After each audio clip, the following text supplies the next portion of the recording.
Because we were on the right side of the law and the Constitution, we're on the move. Because we were on the right side of history, we are on the move. And because God is on our side, we are on the move. Thank you all for coming this evening. Give yourselves a round of applause. Thank you. Thank you so much. Thank you so much. Before I say another word, I give honor to God. Because truly, without him, I wouldn't be standing here today, and none of this would be possible. Once again, I thank all of you for being here this evening. I thank all the elected officials who are here. I thank my fraternity brothers, everyone, my mentors, my family, my friends, and even supporters whom I'm meeting for the first time today. Thank you so much for coming here today. And I even want to thank Councilman Darren Montgomery from Winston-Salem State for driving all the way up here today. Thank you. Thank you, Councilman. My family is here. My mom, my dad, my sisters. They have really been supportive throughout this entire process. And I'm really thankful for them being here this evening.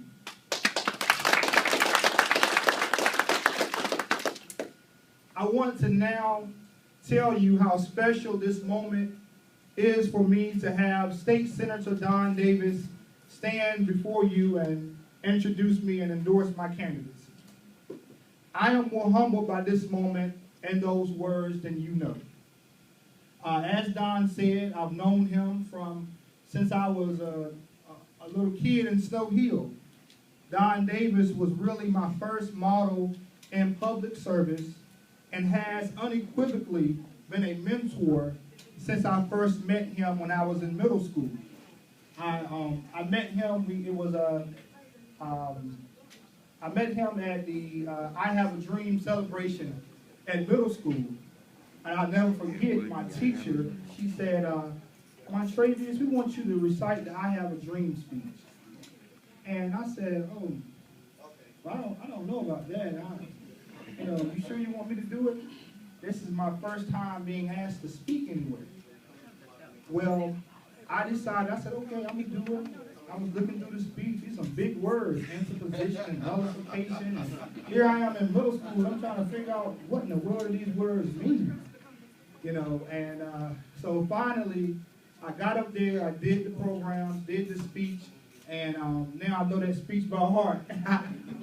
And I've been doing the speech ever since. Matter of fact, I did it just recently at the middle school. What was it? Went to middle school? Not the elementary school. H.L. Trigg.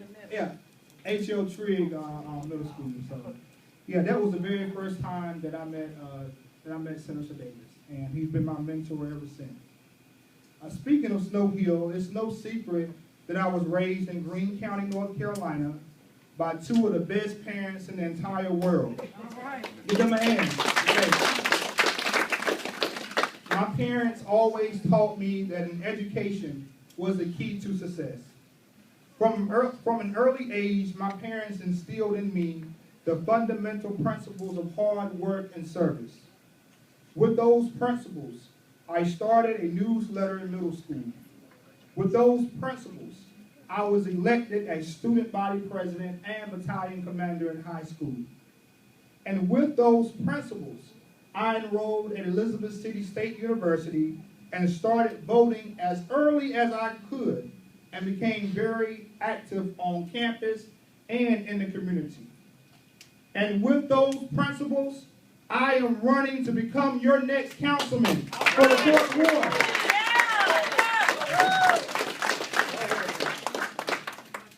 I am standing before you now, fully qualified, and instead of reaching out to somebody else's campaign, I've decided that it's time for me to run myself. And this is why I'm running. I'm running because I'm willing to fight for our students. Go ahead. I'm willing to fight for our university. All right. And I'm willing to fight for our city. All right. We are facing difficult times in Elizabeth City. And we need someone who can put politics aside and represent the people. Yeah. I'm not in this to please everybody. I'm in this because I'm willing to fight for the people, my future constituents. It can't be business as usual in Elizabeth City. These are very real issues that we have to tackle. We have to fight to bring middle-class jobs to this community. We have to fight to protect our greatest assets, our Coast Guard, our universities, our community college, and our small businesses. They are staples in our city, and we must protect them. It is very important that we provide more activities for our youth. It is absolutely unacceptable that our youth have nothing to do in this city. And when I'm elected, I will fight every day to provide them with more activities. We must continue to expand community policing and make our city as safe as possible for everyone. When we look at these utility bills, I don't want to overpromise or underpromise.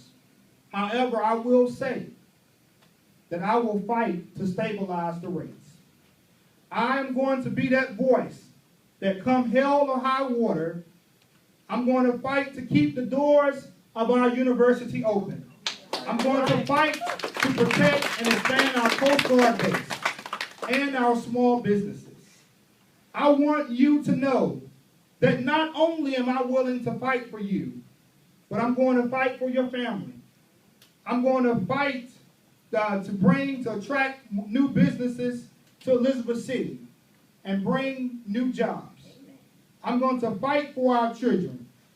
And I'm going to fight to make Elizabeth City a better place to live. I might not have all the answers, but one thing is for sure. I want to fight for you. If you think this fight for voter rights was something, you just wait and see. Because when you elect Montravias King as your next city councilman to represent the 4th Ward, I'm going to work hard every day for the people of this city. And we're going to win again. Thank you. God bless.